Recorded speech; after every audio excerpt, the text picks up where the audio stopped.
때문에. 근데 이건 조심하셔야 되는 게 지금 이번 챕터에서는 오너의 환경 대응 속도가 빠르다고 지금 배우고 있잖아요. 근데 참고 CF 참고 5장에서는 분권화를 해야 환경 대응이 가능하다고 배웁니다. 그러니까 5장과 이번 챕터인 1장이 조금 말이 다른 부분이 있어요. 이게 경영학이라고 하는 것은 현실의 기업 경영을 설명하는 거기 때문에 이렇게 봐서 맞는 경우도 있지만 저렇게 봐서 맞는 경우도 있거든요. 예를 들어 빠른 환경 대응이라고 하는 것은 지금 오너의 장점이라고 되어 있으니까 오너가 집권적으로 권력을 집권화 시켰을 때 환경 대응 속도가 빠르다는 게 이번 챕터 설명이라면 거꾸로 5장에서는 분권, 오히려 직원들에게 권한을 줘야만 빠른 환경 대응이 된다는 거예요. 근데 문제는 시험 문제가 이게 나는 최중납 체계 1장에서 문제를 내겠습니다. 이 문제는 5장에 대한 문제입니다라고 표시 안 하고 문제가 나오잖아요. 그러니까 여러분들이 이제 헷갈리는 건데 뉘앙스를 잘 잡으셔야 되는 게 이 5장류에서 말하는 환경 대응은 고객 관련된 환경 대응일 때 보통 분권화 이야기를 많이 합니다. 그래서 고객, 소비자 이야기가 나오는지를 보실 필요가 있어요. 제가 예를 들어 설명을 드릴게요.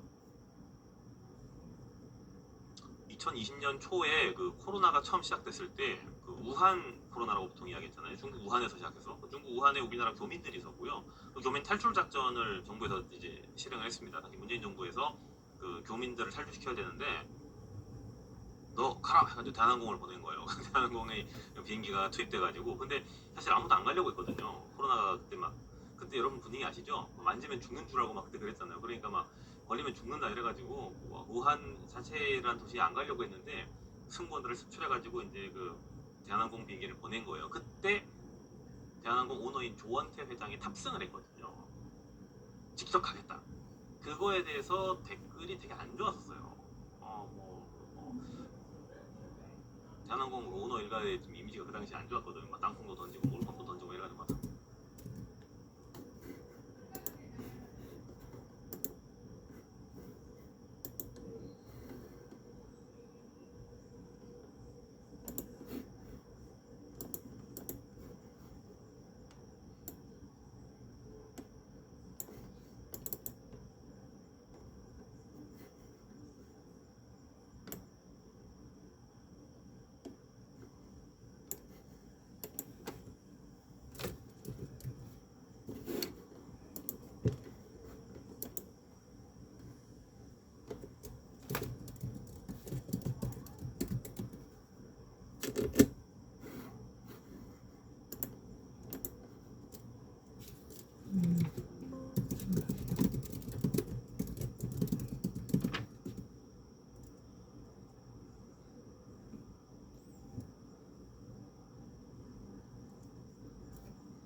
중과도 뭐하냐 괜히 방해나 될지 뭐 승무원들 일하는 집이나 되겠지 너는 한국에서 그냥 TV나 봐라 이런 식으로 막 댓글이 되게 안 좋았었는데 경영학적 관점에서 봤을 때 저는 이게 이 빠른 환경 대응 측면에서 중요한 의사결정이라고 생각하고 전 좋은 선택이었다고 생각을 했어요.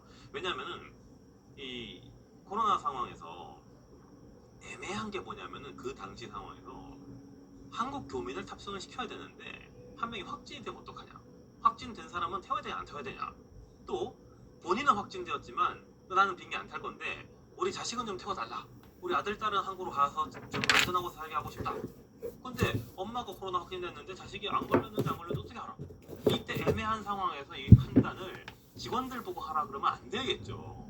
그러면 승무원이나 그 사무장이 아무리 권한이 있는 비행기 안에서 권한이 있는 사법경찰에 권한이 있는 사람이라고 하더라도 그 상공기 승무원들은 그 항공기 안에 사법경찰에 권한이 있거든요.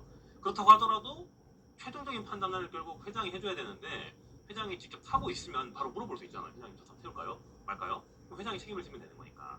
그래서 이런 중대한 의사결정에서는 오너가 책임 경영이라는 차원에서 환경 대응 빠른 판단 의사결정을 하기 위해서 집권화 의사결정하는 것이 맞다고 볼 수가 있습니다. 반면에 고객 관련 환경 대응이라는 건 뭐냐면 다른 예를 제가 들어드릴게요.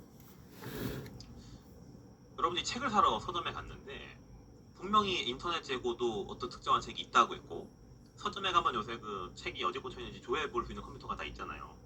어떤 코너에 책이 꽂혀 있다 그래서 갔어요. 근데 그 책이 없어요. 그래가지고 제가 실제로 교보문고에 광화문점에 갔는데 전공 서적을 하려고 제가 한 15년 전이었습니다. 갔는데 전화까지 해서 재고 확인하고 갔는데 제 책이 없는 거예요. 내가 내일 전공 수업 때문에 들어야 되는 책이다.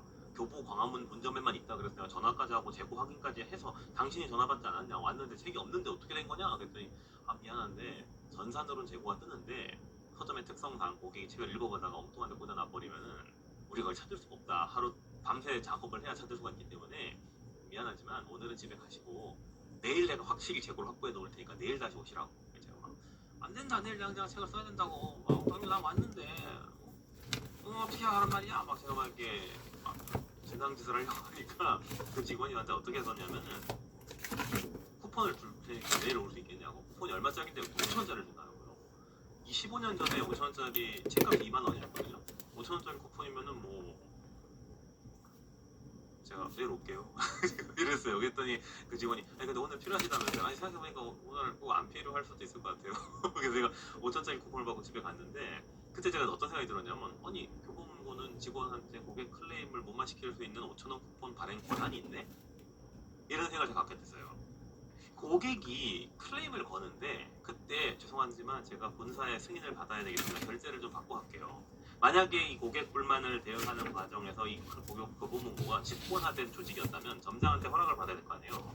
그럼 직원이 점장한테 가가지고 설명하고 점장이 의사결정할 때까지 기다려야 되잖아. 그럼 그 사이 고객이 더 난리를 치겠죠. 그러니까 이런 류의 고객 대응을 하기 위해서는 고객을 일선 프론트 라인에서 전선에서 직접 맞닥뜨리는 직원한테 응대 권한을 줄 필요가 있다는 거예요.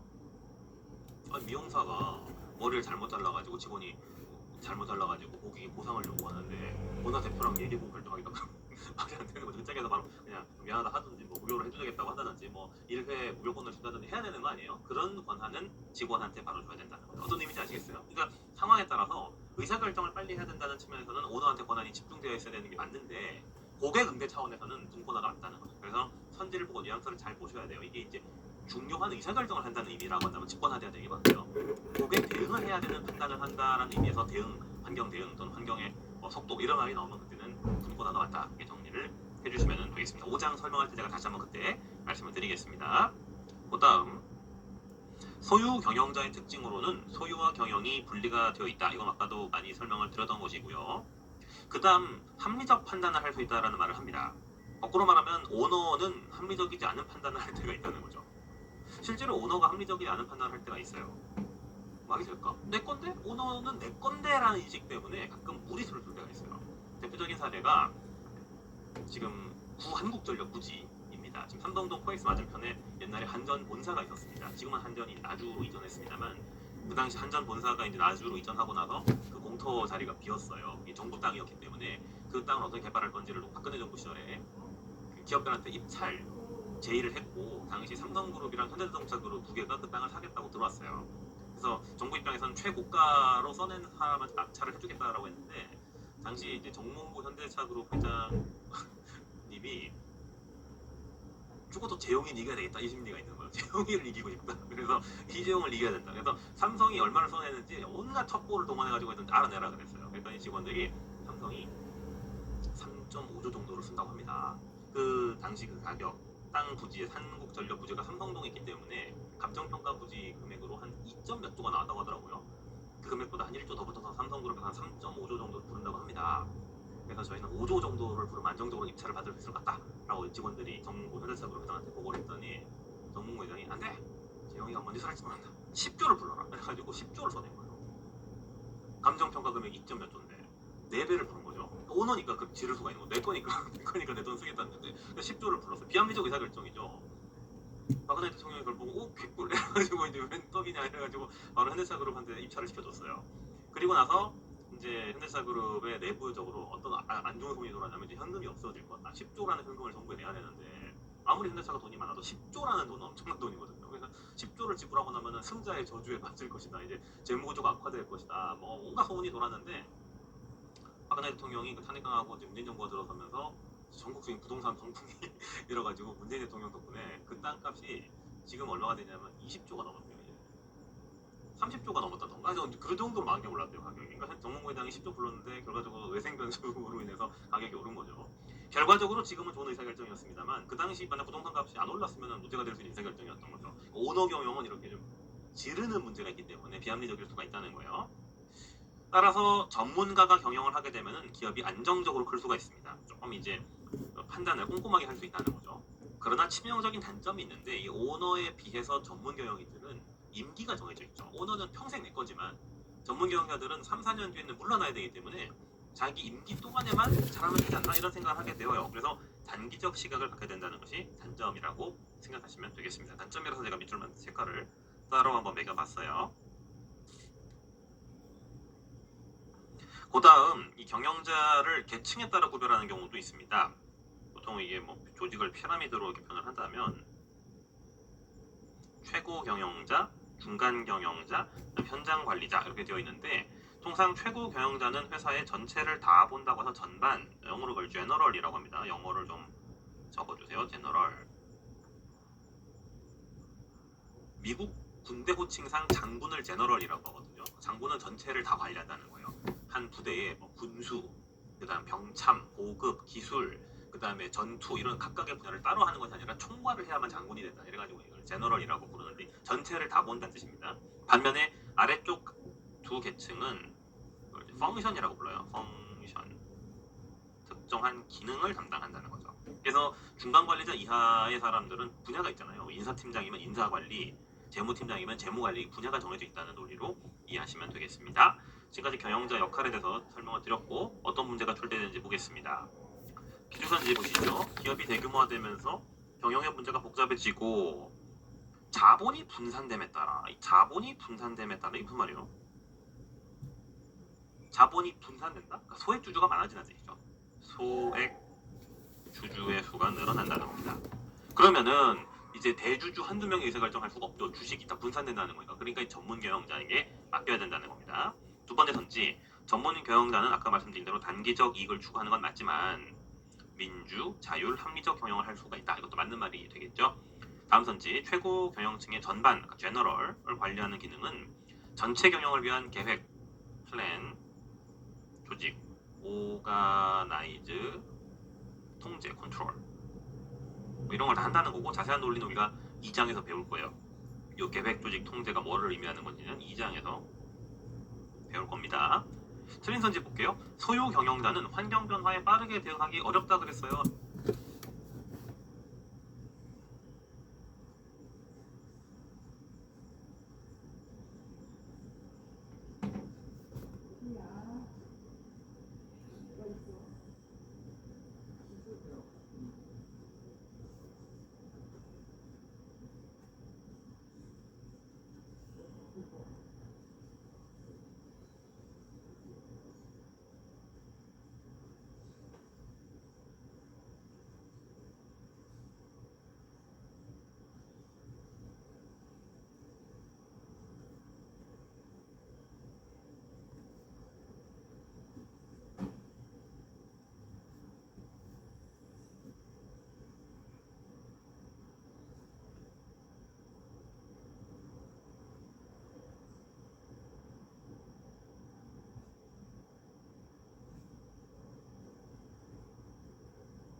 그랬어? 아니면 환경 변화에 빠르게 대응할 수 있다 그랬어요.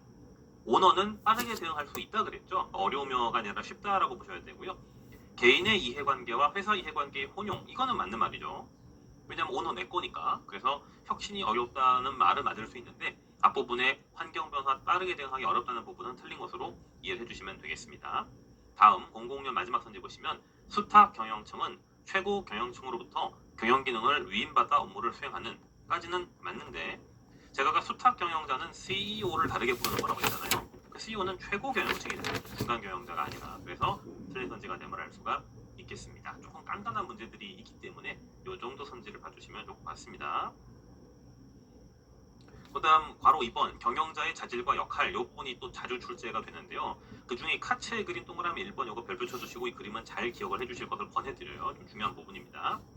아까 제가 기업을 피라미드로 표현을 하고 최고, 중간, 하위로 분리를 한 적이 있죠. 제가 그때 최고 경영층이 다른 계층에 비해서 좀 더 유별나게 잘 해야 되는 게 뭐냐 하면 이걸 이제 의사결정이라고 불러요. 의사결정 능력, 의사결정. 그 의사결정을 다른 말로는 상황 판단 또는 개념 기술 이렇게 표현을 합니다. 그래서 영어로는 컨셉추얼 스킬, 우리말로는 상황 판단 의사결정 이렇게 부르고, 최고 관리자들은 이런 판단을 해야 된다는 거예요. 예를 들어 갤럭시 S25의 출시 시점을 1월달로 할 건지 2월달로 할 건지 이런 건 답이 없는 문제잖아요. 이런 걸 판단을 해야 되는 게 추상적 의사결정 능력이거든요. 이거를 이제 그 의사결정 능력, 판단 능력이라고 부르고 있습니다. 중간 관리자가 잘해야 되는 건 인간관계입니다. 왜? 중간 관리자는 윗분들의 말도 잘 들어야 되지만 밑에 부하 직원들의 리더십도 발휘를 잘 해야 되기 때문에 이걸 이제 소통 능력이라고 부르고, 또 휴먼 스킬, 대인 기술이라고 보통 이야기를 많이 하고 있죠. 하위 관리자는 일반 팀장들입니다. 팀장들은 자기 팀에서 하는 업무를 잘해야 되겠죠. 이 일을 잘해야 된다. 이걸 이제 기술적 능력 또는 전문 능력, 운영 기술이라고 표현을 합니다. 그래서 같은 내용이지만 동의어가 많기 때문에 이게 상중하 계층 중에 어디에 해당되는 용어인지를 잘 암기를 하셔야 돼요. 이 문제가 자주 출제가 되는 편입니다. 그러니까 카츠라는 분에 따르면 이렇게 분류가 되어 있다는 거예요. 카츠 선생님께서 이렇게 분류를 하셨고요. 근데 카츠가 이 그림에 나와 있는 세 가지 기술 외에 정치적 기술에 대해서도 언급을 한 적이 있어요. 그러니까 토탈 기술은 네 가지로 언급을 했지만 이 정치적 기술은 거의 기출 문제에서 다루는 적이 한 번밖에 없거든요. 그래서 이 정치적 기술은 예외적인 것으로 인정을 해주시고, 보통 일반적으로 카츠가 몇 개로 분류했냐고 물어본다면 세 가지로 분류했다. 상급 의사결정자들의 의사결정 능력, 중간 관리자들의 대인관계 소통 능력, 하급 관리자들의 해당 분야 전문 운영 기술, 이렇게 암기를 해주시면 될 것 같습니다. 이건 좀 약간 논리가 있는데, 그 다음 페이지 보시면 그 민츠버그 선생님이 나오는데, 민츠버그 선생님의 이 표는 그냥 쌩 암기를 해야 돼요. 이거는 자주 출제가 되지만 막 외워야 되거든요. 그러니까 무, 지성, 암기. 뭐 예를 들어 이렇게 나와요. 정보 제공 역할에 대표 협상자가 들어간다. 그럼 틀린 선지가 되는 거거든요. 뭐 이런 식으로 그냥 생으로 외워야 되는 거기 때문에 개인적으로 한눈으로 발라보시되 이해를 해서 외우기가 굉장히 어려워요. 그냥 생으로 외워야 되는 것이기 때문에 얘는 여러분 객관식 시험을 앞둔 시점에서 한 일주일, 2주일 앞두고 그냥 막판에 한번 눈으로 바르고 정리하시는 걸 추천드리고, 지금 이해를 할 내용은 아닙니다. 그냥 암기를 하면 되는 문제라고 보시면 돼요. 밑에 기출 선지를 보시면 실제로 그렇게 나와요. 여기 21년 군수 5급 선지를 보시면은 민츠버가 제시한 대인관계 역할에는 대외적으로 대표하는 역할, 동기부여 역할, 연결고리 역할 등이 포함된다. 이건 그 표를 외워야 풀 수 있는 문제거든요. 이를테면 여기 대인관계 역할, 첫 번째 대인관계 역할에 보시면은 조직을 대외적으로 대표하는 역할이 여기 들어가죠. 대표. 그 다음에 사원에 대한 동기부여 역할. 동기부여 역할은 리더 역할이에요. 이게 이제 동기부여 역할이 리더예요. 리더. 그 다음에 연결고리 역할이 연계 역할이거든요. 이런 식으로 약간 그 단어들을 바꿔서 표현했지만 표의 내용들을 외워야 풀 수 있게 문제가 나오기 때문에 이거는 막판에 외운다 라고 생각하시면 좋아요. 그래서 막판에 외워야 되는 주제들은 여러분들이 뭐 포스트잇 색깔을 하나로 통일을 해서 개인적으로 표시를 해서 교재에 붙여놓는 걸 권해드려요. 그것들만 따로 나중에 모아서 외우는 게 시간이 절약되거든요. 미리미리 표시를 좀 해서 이해 안 하고 그냥 외워야 되는 것들은 따로 체크를 해주시면 도움이 되실 것 같습니다. 비즈니스 마인드의 구성 요소. 이건 한 번밖에 시험에 안 나온 거니까요. 앞으로도 안 나올 것 같은데요. 모 지방대학의 교수님께서 자기 책에 있는 내용을 그대로 문제를 냈습니다. 자기 책에서 비즈니스 마인드는 세 가지로 구성되어 있는데 시험에서도 비즈니스 마인드가 뭡니까? 라고 물어봐서 제가 저는 경영학과 출신으로 박사과정까지 했지만 처음 보는 내용이라서 출처를 찾아봤더니 그분이 자기가 쓴 책이 있더라고요. 그래서 이런 식으로 문제를 낸 적도 있다. 기업가 정신 마지막으로 볼게요. 기업가 정신은 창업 활동의 원동력, 창조적 파괴 이렇게 되어 있는데요. 제가 하나 좀 부연 설명을 여기서 좀 할게요. 원래 생산 요소에는 그 사용 대가가 있어야 돼요. 예를 들어 대표적인 생산 요소가 여러분 토지, 노동 그리고 자본 이거 들어보셨죠? 이게 세 가지 생산 요소라고 흔히 이야기하잖아요. 토지의 사용 대가는 우리가 지대라고 부릅니다. 땅을 썼으면 땅값을 내야 되겠죠. 노동력을 활용하는 경영자는 노동자에게 뭘 제공해야 돼요? 임금을 줘야 되죠. 자본을 제공받은 사람은 자본가에게 뭘 제공해야 됩니까? 자본 사용에 대한 대가를 보통 우리가 이자라고 부르죠. 이자를 줘야 돼요. 돈값을 줘야 됩니다. 그런데 토지, 노동, 자본만 있어도 돈을 벌던 시대가 이제 지났어요. 지금은 누가 돈을 법니까? 코인에서 돈을 버나요? 누가 돈을 벌죠? 돈을 벌려면 뭔가 회사 아시겠지만 많이 들어보셨겠지만 저도 이제 10몇 년차 직장인 친구들이 많다 보니까 15년차, 16년차 직장인들이 하는 이야기가 맨날 하는 말 있어요. 월급쟁이 노답이다. 답이 없다. 그래서 이게 돈을 좀 많이 벌려면 사업을 하는 수밖에 없다. 개인 사업을. 그래서 그 사업을 해야 돼. 그래서 사업을 하는 사람들이 돈을 많이 버는 이유는 제가 지금도 설명드릴 이 기업가 정신이라는 거를 발휘를 했기 때문에 이 사람들은 그에 대한 이윤이라는 대가를 누리는 거예요. 아시겠죠? 제가 지금 길게 설명했지만 요지는 모든 생산 요소는 그 대가가 있습니다. 근데 기업가 정신이라고 하는 굉장히 소중한 생산 요소에 대해서 사람들이 지금까지 이윤이라는 것을 좀 약간 안 좋게 많이들 봤다는 거예요. 회사를 설립한 사람이 돈을 많이 버는 것을 좀 많이 꼽게 보는 경향이 좀 있어요, 우리나라에는. 근데 그런 걸 좀 피해야 된다는 겁니다. 왜냐하면은 여러분에게 누군가 100억의 돈을 준다고 생각을 해보십시오. 제 통장에 100억이 만약 들어온다면 저는 뭐 할 거냐면 다 때려치고요. 때려치고 건물을 일단 몇 개를 사서 임대를 받고 나머지는 그냥 매일매일 돈 쓰면서 재밌게 살 것 같아요.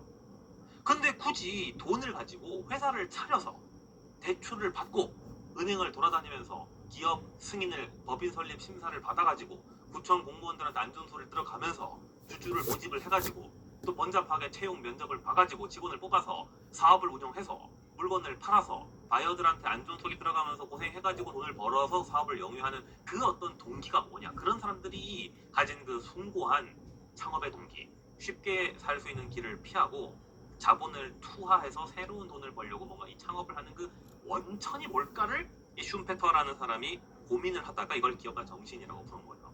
이걸 이제 프랑스어로 앙트라프러너십이라고 부르죠. 보통 요새 대학에서 벤처 창업 전공 명칭을 앙트라프러너십이라고 부르더라고요. 그래서 앙트라프러너십이 창업가 정신, 이 기업가 정신을 이야기하는 건데 이 기업가 정신은 결국 창조적 파괴로부터 시작한다고 이야기합니다. 약간 역설적 표현인데요. 창조적 파괴는 보통 창업가들은 이런 거 한번 만들어 볼까? 해서 회사를 만들고 물건을 만들기 때문에 기존의 물건들을 파괴하고 새로운 걸 창조한다는 거예요. 그래서 이제 기존에 잘 나가던 제품을 무너뜨리고 새로운 제품을 출시한다는 이런 것들이죠. 그래서 그 기업가 정신의 원동력인 창조적 파괴의 원천을 그 아래쪽에 혁신의 5가지 요인이라고 설명하고 있습니다. 첫째, 새로운 제품을 만들어서 창업할 수가 있습니다. 두 번째는 제품은 똑같지만 생산 방식을 리뉴얼하는 것도 새로운 기업가 정신에 속합니다. 다음 챕터에서 공부하겠지만 우리 포디즘이라고 하는 개념이 있는데요. 포드라는 사람이 만든 경영 원칙, 이게 이제 자동차를 조립하는 새로운 기술을 개발한 거거든요. 제품은 똑같은 자동차인데 자동차 생산 방식을 바꾼 거예요. 그 다음 시장 개척, 콜럼버스 선생님이 한 게 그런 거잖아요. 신대륙 발견이라고 나름 기업가 정신이라는 거고요. 새로운 원료와 자재, 원료를 새로운 걸로 리뉴얼해서 원가 절감을 했다. 이런 것들도 전부 다 창업가 정신에 들어간다고 볼 수가 있습니다. 그리고 새로운 조직의 형성, 그러니까 회사 조직의 형태를 리뉴얼시켜서 좀 더 혁신적인 조직을 만드는 것도 창업가 정신의 한 부분이라고 이야기합니다. 이런 내용들이 포함이 되는 것이니까 참고하시면 될 것 같습니다. 자, 그래서 마지막 선지를 보겠습니다. 2012년 노무사 선지인데요. 이게 왜 틀렸는지 한번 보여드릴게요.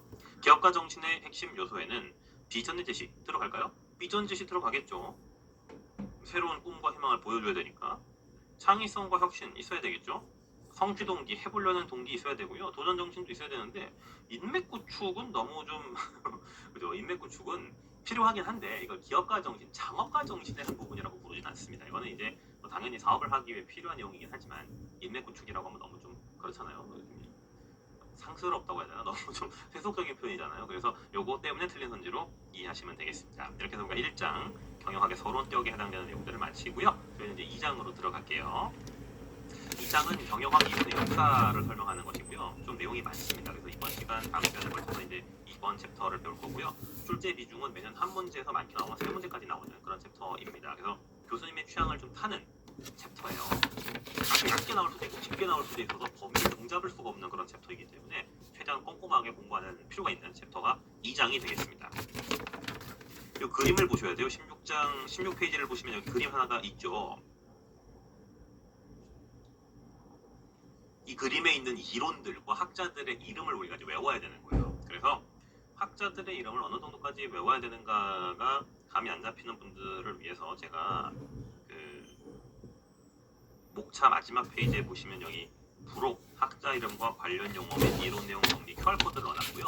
여러분들이 나중에 그 핸드폰으로 QR을 찍으시면은 출판사 홈페이지에서 제공하는 PDF 파일이 하나 나올 거예요. 그게 이제 학자 이름과 키워드를 정리한 표가 나오는데요. 한 200명이 나오거든요. 근데 그 사람들이 시험에 지금까지 나왔던 사람들만 제가 정리를 해놓은 거예요. 그래서 결국 궁극적으로 학자 이름을 이 정도로 내가 암기를 해줘야 되겠구나 하는 느낌이 좀 드실 텐데 200명까지는 안 되니까 걱정하지 마시고 100명 가까이 되는 것 같긴 한데 어쨌든 그 정도의 학자 이름과 키워드를 이제 외워야 되는 부분들이에요. 경영학 전체 챕터별로 나오는 학자들의 이름을 그래서 정리를 해놓은 거니까 참고하시면 나중에 될 것 같습니다. 염두에 두시면서 2장으로 들어갈게요. 다시 이 그림 2장의 거의 공부의 절반은 이 그림을 이해하는 겁니다. 이게 이번 챕터에서 배워야 될 모든 이론들을 표현을 해놓은 거예요. 세로축은 과거로부터 현재까지 이어지는 거고요. 중간에 특정한 연도를 제가 표시를 하겠습니다. 1910 그리고 여기 행동과학 이론에 겹치는 부분에 1920 그리고 이 시스템 이론 옆에 1950 그리고 바로 아래 1960이 적으시고 이 노란색 조직경제학 이 옆에는 1970 이렇게 연도순이에요. 이론들을 그러니까 위에서 아래로 가서 연도순으로 배열을 해놓은 거고요. 가로축 왼쪽 오른쪽 구별은 지금 그림에 합리적, 자연적이라고 되어 있죠. 합리적은 영어로 레이셔널입니다. 레이셔널 적어두시고요. 사회적은 소셜, 자연적은 내추럴 이렇게 적어두세요. 요게 이제 사람과 세상을 바라보는 큰 두 개의 관점이라고 보시면 되겠습니다. 이 경영학 이론은 사람을 어떻게 보냐에 따라 합리적 이론과 사회적 이론으로 구별이 되는데요. 합리적 이론은 여기서 합리적이라는 건 보통 경제학적 의미입니다. 그러니까 사람이 손해를 보기 싫어한다. 사람은 손해를 안 보는 쪽으로 움직인다. 예를 들어 이런 게 있죠. 친구 사이, 연인 사이라고 해도 손해 보는 걸 싫어하지 않을까? 그게 이제 합리적 관점의 인간이고요. 반대로 자연적 사회적이라고 하는 것은 친구 사이나 연인 사이와 같은 이런 인간관계상에서는 손해, 이익을 따지지 않고 행동할 수 있다는 거예요. 그러니까 약간 합리적이지 않은 쪽으로 움직일 수 있다고 해서 이걸 다른 말로는 비합리적이라고 표현을 하기도 합니다. 비합리적. 여기서 여러분들이 조심하셔야 되는 게 비합리라는 말이 갖는 의미예요. 보통 우리나라 사람들은 저 사람 비합리적이야 이렇게 이야기하면 약간 이상한 사람이라는 의미로 사용을 하는데 영어에서 non-rational, 비합리적이다라는 건 어떤 의미냐면은 그냥 합리라는 집합의 여집합을 의미하는 거예요. 그러니까 합리적이지 않을 뿐이라는 거예요. 이 사람이 미쳤다 뭐 이런 뜻이 아니고 그래서 비합리가 곧 영어로 irrational, 미쳐버린, insane 이런 뜻이 아닙니다. 이건 그냥 합리적인 판단을 하지 않을 뿐이지 이런 뜻이죠. 그래서 경제적인 이해관계에 맞게 행동하는 경우도 있고 여러분들이 때론 경제적 이해관계에 맞지 않게 행동할 때도 있잖아요. 아니, 맞잖아요. 여러분들이 다 가성비를 따져서 항상 사는 건 아니잖아요. 어떤 경우는 가성비를 따져야 되겠지만 간혹 그냥 주변에 친구 따라 강남 간다고 해서 확 쏠려가는 경우도 있지 않습니까? 그게 요 논리라고 생각하시면 되겠습니다. 그래서 이 사람을 볼 때 좀 왼쪽 합리적 관점에 치중해서 이론을 구성하는 것을 우리가 왼쪽에 이론, 합리적 관점의 이론이라고 부를 거고요. 오른쪽은 사회적 관점의 이론이라고 부르는데 그럼 그림에서 결국 시사하는 바는 시간이 흐름에 따라서 유행이 좀씩 바뀌어왔다는 겁니다. 그래서 통상적으로 이 칸을 분류 어떻게 하냐면은 합리, 비합리를 구별을 일단 먼저 하고요. 이렇게 크게 왼쪽, 오른쪽으로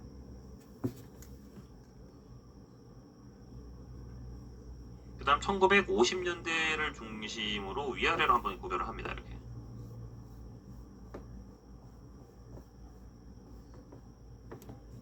그래서 이론을 총 4개의 그 사분면으로 쪼개는 거예요. 요 근대 관리론이라고 하는 가운데 있는 이론을 중심으로 해서 이제 사분면을 얘를 1번, 얘를 2번, 아래를 3번, 마지막을 4번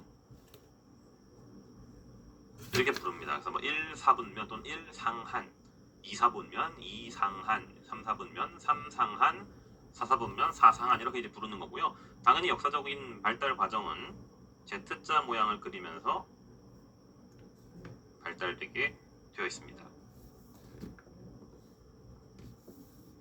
그리고 이제 우리가 암기해야 되는 거는 각 사분면을 바꾸게 하는 사건이 있어요. 그 사건을 암기하시는 게 중요하거든요. 예를 들어 1사분면에서 2사분면으로 넘어가는 과정에 결정적 기여를 했던 사건이 뭐냐면 호손 실험이라는 사건입니다. 호손 실험.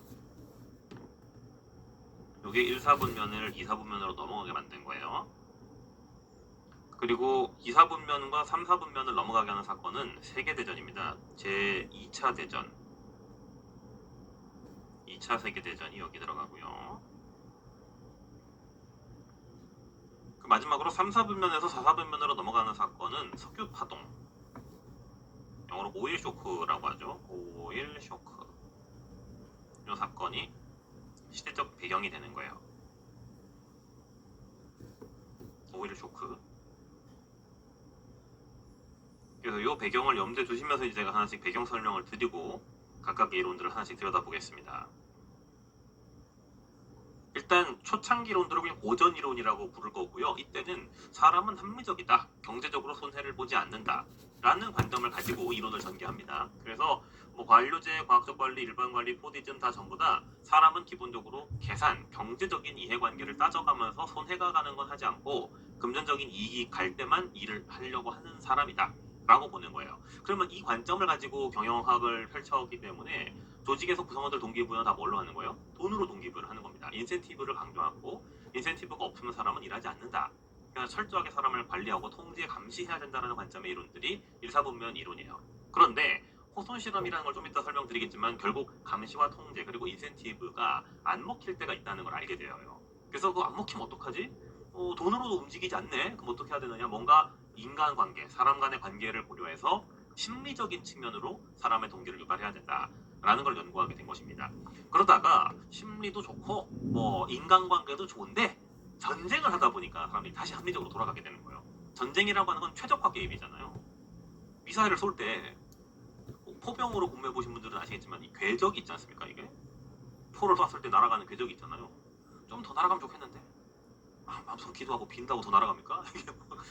마음에 모여서 온 사람들의 우리 장병들의 의지가 모여서 한마음 합심으로 기도를 하면은 미사일이 좀 더 날아가요? 그런 경우 없죠. 이건 철저한 계산의 영역이기 때문에 전쟁을 하는 과정에서 사람들이 다시 합리주의로 바뀌어요.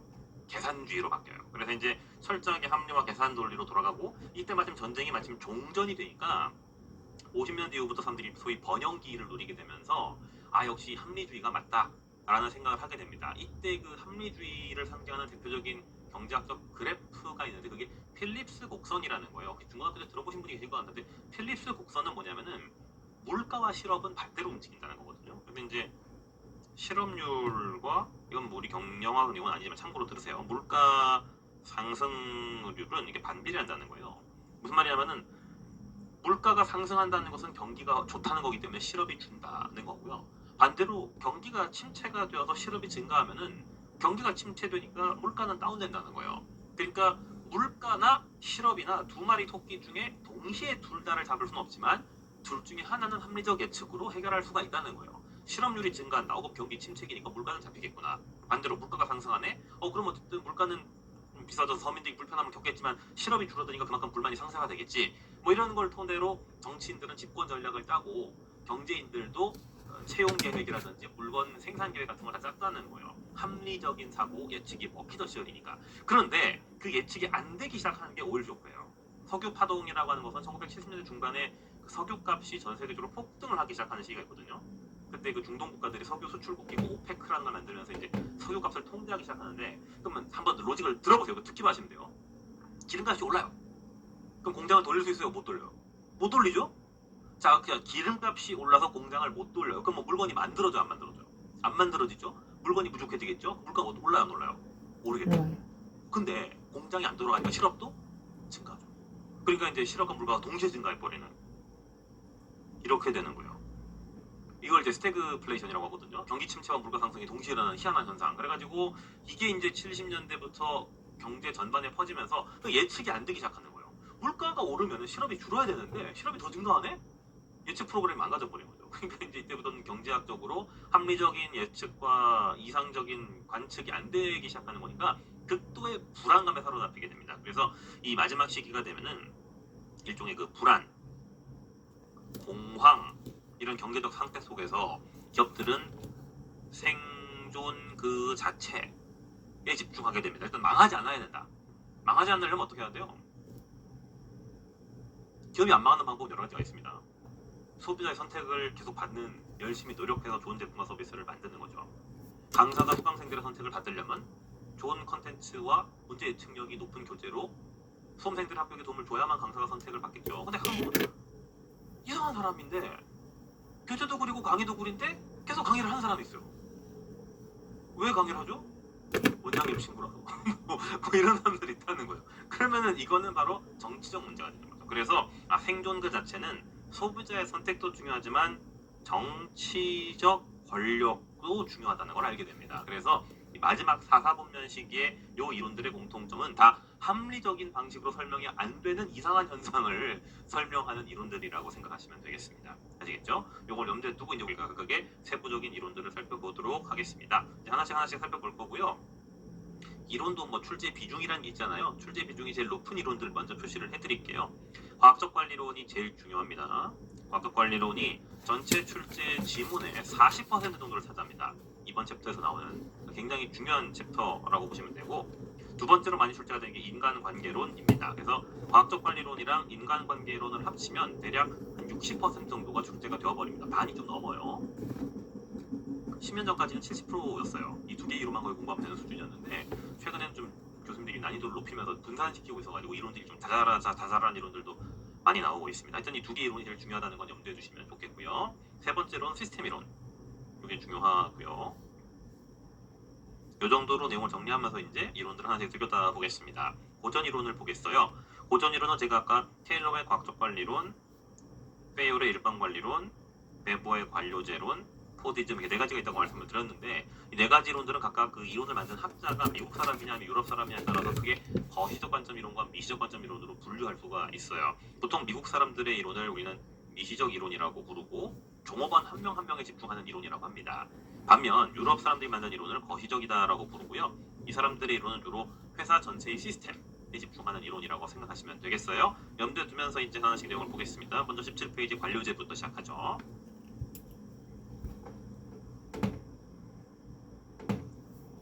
이게 약간 유럽 이론들이기 때문에 세계사적 지식이 좀 있으면 이해하기가 쉬운데 없으면 약간 생암기가 돼야 되거든요. 그래서 제가 가급적 배경 설명을 좀 드리면서 시작을 하겠습니다. 막스 베버라는 독일의 유명한 사회학자가 만든 이론인 관료제론인데요. 관료제 하면 우리나라 사람들은 긍정적인 측면보다는 부정적인 측면의 생각을 좀 더 많이 합니다. 관료제적 병폐 이런 말이 떠오르죠. 중고등학교 때 사회시간에 그렇게 배우니까요. 근데 관료제는 베버에 따르면 가장 이상적 조직 구조인 거예요. 그래서 2012년 노무사 시험에 베버의 이상적 관료제에 대한 설명 이렇게 문제가 나왔는데 그때 2차 시험 주관식으로 나왔습니다. 근데 수험생분들이 이상적이란 말 때문에 잠깐 머리가 정지가 오는 거예요. 왜 정지? 왜냐면 관료제는 안 좋은 건데 이상적 관료제가 따로 있나? 우리 강사님은 이상적 관료제는 안 가르쳐주고 그냥 관료제만 가르쳐줬는데요. 막 그렇게 이야기하는 수험생들이 많았는데요. 베버의 관료제가 그냥 이상적 관료제예요. 베버는 관료제를 좋은 조직 구조로 봐요. 왜냐? 베버는 역사적으로 이 3단계의 히스토리의 진화가 있다고 봅니다. 이걸 이제 권한의 진화라고 부르는데요. 권한, 영어로 이제 authority라고 하는 건데 authority, authority. 자세한 내용은 우리가 권한에 대해서는 4장에서 배울 건데요. 권한이라고 하는 건 보통 정당성이 부여된 권력을 권한이라고 불러요. 그냥 뭐 많이 어렵습니다만 다 적을게요. 정당성이 부여된 권력, 이걸 이제 authority라고 이야기하는데, 여러분 정당성이라는 게 보통 언제 쓰는 말이에요? 정당하다. 저렇게 해도 정당할 것 같다. 그러니까 반박하기 어렵고 납득이 될 때 우리 정당하다고 보통 이야기를 하잖아요. 그러니까 한마디로 설득이 된다는 거예요. 대중들을 어떻게 설득시키느냐, 그 기준이 세 가지가 있다는 겁니다. 원시 시대를 생각해 보세요. 원시 시대에 족장의 권한은 어디서 나온 겁니까? 족장이 막 기우제를 지내는데 갑자기 천둥 번개가 치고 비가 내리면 그땐 족장의 권위가 서는 거죠. 그러면은 초자연적 현상에 기대어서 권위가 서는 거예요. 이거를 이제 카리스마적 권한이라고 불러요. 원시적 권한이라는 거죠. 근데 역사가 발달하게 되면 이제 혈통제, 신분제로 바뀌죠. 그래서 대감님 말을 들어야 되는 이유는 저분은 양반이고 우리는 쌍놈이기 때문에 말을 들어야 된다, 이런 권위가 서는 거죠. 그게 두 번째 단계인 전통, 신분제를 이야기하는 거예요. 근데 오늘날 여러분들한테 신분제에 따라 최순학 강사는 양반의 후예이기 때문에 말을 들어야 되고 이렇게 이야기하면 말이 안 되겠죠. 오늘날에는 이 합리적, 법적 그 어떤 근거가 있어야 돼요. 뭔가 이 사람이 자격증을 가지고 있거나 전공자라는 어떤 자격이 있어야 되는 거예요. 저는 전공자로서 경영 박사이기 때문에 강의할 수가 있죠. 저는 이제 그 강의할 수 있는 권한이 있는 사람인 거예요. 이게 어떤 여러분들에게 먹히는 거예요. 이게 이제 합리성이거든요.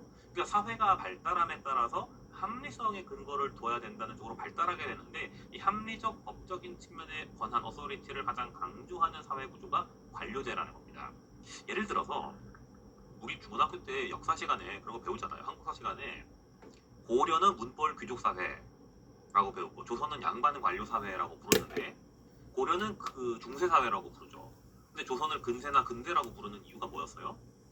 보통 그 교과서에 보면 조선이 왜 고려보다 발달된 사회인지 막 나오는데 그중 가장 대표적인 것이 신분이 세습이 아니라는 거예요. 고려의 문벌 귀족은 아빠가 귀족이면 나도 귀족이 되는 거지만, 조선의 양반은 문과와 무과 중 하나를 합격해야 양반이 되는 거지, 내가 아빠가 양반이라고 해서 내가 과거 시험 합격을 못하면 난 뭐가 되는 거예요? 그냥 한량이 되는 거예요. 그냥 높는 거지 양반이 아니거든요. 그러니까 이 조선 사회는 어쨌든 시험을 봐야 돼요. 이 자격 시험을 봐야 된다는 게 포인트예요. 그래서 이 베버에 따르면은 관료제 사회란, 첫째, 제가 키워드 체크할게요. 이제 계층이 중요하고, 권한 계층. 두 번째가 이 전문 자격 요건, 소위 스펙이 필요하다는 거예요. 스펙이 여기서 나왔어요. SPEC, 이게 스펙이거든요. 그 어떤 자격 요건이 필요하다는 겁니다. 합격증이 필요한다든지 시험 성적 같은 게 필요하다는 거예요.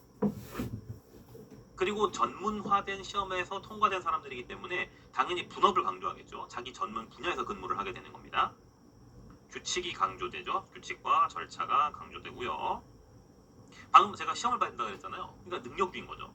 세습 신분이 아닌 거예요. 많은 사람들이 가끔 관료제 사회를 세습이라고 생각하는데 세습이 아닙니다. 시험을 봐야 합격하는 거예요. 따라서 마지막으로 비개인성이 강조가 됩니다. 비개인성 또는 뭐 비인간성이라고 부르는데, 이건 좋은 뜻의 단어인 거예요. 자, 공무원 사회를 보세요. 특정한 직원이 그만두면은 업무가 마비가 되나요? 그렇지 않죠. 리플레이스먼트자가, 금방 대체자가 나오죠. 시험을 봐서 합격한 또 다른 사람을 그 자리에 채우면 되는 거기 때문에 사람이 바뀌어도 업무는 연속성이 있는 거예요. 이걸 비개인성. 사람에게 귀속되는 것이 아니라 포지션이 중요한 거고, 회사의 시스템으로 돌아가는 거죠. 그래서 이 시스템에 돌아가는, 시스템에 의존하는 사회를 비개인성 또는 비개인화 사회라고 하고, 베버에 따르면은 관료제의 가장 큰 안정성의 핵심은 직원에게 의존하는 것이 아니라 시스템으로 돌아가기 때문에 사람이 교체가 되어도 회사는 안정적이고 국가도 안정적인 관료제를 유지할 수 있게 돼야 된다는 겁니다. 그래서 이 비개인성이라는 것은 좋은 의미의 단어라고 생각하시면 되겠어요. 그러다 보니까 어떤 한계점이 있는데, 당연히 안정적이고 스펙이 강조되다 보니까 관료들 입장에서는 지금의 나 자신의 전문 분야가 바뀌는 걸 별로 안 좋아하겠죠. 특정한 업무를 10년째 하던 사람이 새로운 부서로 발령이 나면 별로 안 좋아합니다. 그 변화 저항이라는 게 일어나게 되고요. 두 번째, 중고등학교 사회 시간에 많이 배우셨던 목적 변치 또는 목적 전도 현상이 일어나게 되죠. 아까 절차를 강조한다고 했는데, 그러다 보니까 내가 왜 이 일을 해야 되는지 보다도 절차 자체가 더 중요해지는 경우가 생기게 되는 것입니다. 그래서 뭐 어쩔 수 없는 현상이긴 한데, 그 관공서 같은 데 가면 정말 예외가 1도 없는 경우가 있거든요. 제가 2년 전, 2022년이군요. 그때 코로나가 조금씩 이제 풀리고 해외여행이 조금씩 풀리기 시작할 때 저희 애들이 다 코로나 시국에 태어나가지고 애들이 너무 막 집구석에 처박혀 있는 게 좀 안쓰러워서 제가 이제 외국 여행 한번 시켜주고 싶어가지고 큰맘 먹고 이제 외국에 한번 가보자 여권을 만들어 갔어요. 애들은 당연히 이제 사진을 찍어서 사진 들고 왔는데, 그 아이들 여권 규정도 는 어른이랑 비슷하기 때문에 그냥 뭐 귀 보이게 찍고 그냥 얼굴 크게 해서 저는 집에서 출력해서 가져갔더니, 직원이 제 서류를 다 꼼꼼하게 읽어보더니 사진 때문에 빠꾸를 내는 거야. 안 된다고. 저희 큰애가 웃고 있었거든요. 사진이 웃으면 안 된대요. 웃으면 안 돼요. 왜요? 그때 저희 아이가 이제 큰애가 웃다 보니까 앞니가 살짝 보였는데 이빨이 보이면 안 된대요. 여권 사진 규정에 치아가 보이면 안 된다는 규정인데요. 저 그런 거 있는지 몰랐는데 공무원이시고 그 담당 여권 부서 공무원분이 그 규정집을 갖고 오더라고요. 치아가 보이면 안 된다고 적혀 있다. 근데 귀하의 자녀가 지금 치아가 보이고 있어서 입이 안 보이고. 그래서 제가 어쩔 수 없죠. 규정이 그렇다니까. 집에 가서 사진을 찍는데 스마일 하면 애들이 다 웃으니까 이가 다 보여요. 그래서 제가 이 좀 안 보이 입을 닫고 웃으라고. 근데 애들은 입을 닫고 웃는 게 안 돼요. 입을 닫고 웃을 수가 없어. 그래서 웃으면 무조건 이가 보이고 입을 닫으면 표정이 안 좋아지고. 그래도 여권인데 좀 예쁜 얼굴로 넣고 싶어가지고 겨우 제가 이제 포샵을 했어요. 웃는 사진을 가지고 입술을 늘려가지고 붙인 다음에 그 사진관에 가서 이거 좀 출력해달라고 해가지고 그걸 공무원한테 자초지종 설명하고 자꾸 웃어서 포샵을 했다. 그래서 해가지고 이제 제가 겨우 여권을 받아서 만들었거든요. 근데 제가 돌아오면서 드는 생각이 참 저렇게 따지네. 속으로 그런 생각을 하면서 왔는데 어쨌든 이게 절차죠. 병원에서도 환자가 죽어가더라도 수속을 안 밟으면 진료가 더 이상 진행이 안 되죠. 그죠? 중환자실에 있어도 병원비 납입이 일정 기간 이상 밀려버리면 나가야 되잖아요. 그게 이거예요. 목격 전도 현상. 왜 이 조직이 존재하는가 보다도 절차가 더 중요해지는 순간이 온다. 부사안일주의는 타 분야에 무관심하다는 걸 부사안일이라고 부르고 있고요. 업무 처리가 보통 딜레이가 됩니다. 왜냐하면 계층 절차가 복잡하니까. 여러 단계를 거쳐 승인과 결재를 받아야 하기 때문입니다. 선지를 보겠습니다. 23년 회계사 시험요. 베버가 주장한 이상적 관료제는 분업, 계층, 공식적 채용, 그리고 비인간성 때문에 당시 많은 수험생들이 이거 틀린 선지라고 체크를 했는데 비인간성이 맞죠. 사람에게 귀속되지 않고 시스템으로 돌아가야 된다고 했어요. 그다음 경력 중요하게 생각하고 있고 문서를 중요하게 생각한다. 맞는 말이 되겠습니다. 그래서 경력 지향도 많은 분들이 질문하셨는데 합격하면 되는 거 아닙니까? 경력 없어도 되는 거 아닙니까? 그런데 경력이 있으면 더 좋잖아요. 경력이 있으면 더 좋긴 하죠. 그러니까 틀린 설명은 아니라고 볼 수가 있습니다. 잠시 쉬었다가 저희 과학적 관리론부터 지도 나가도록.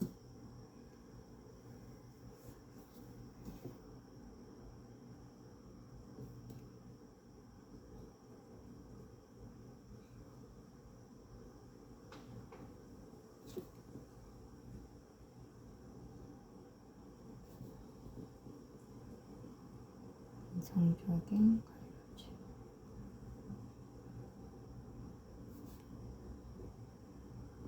비율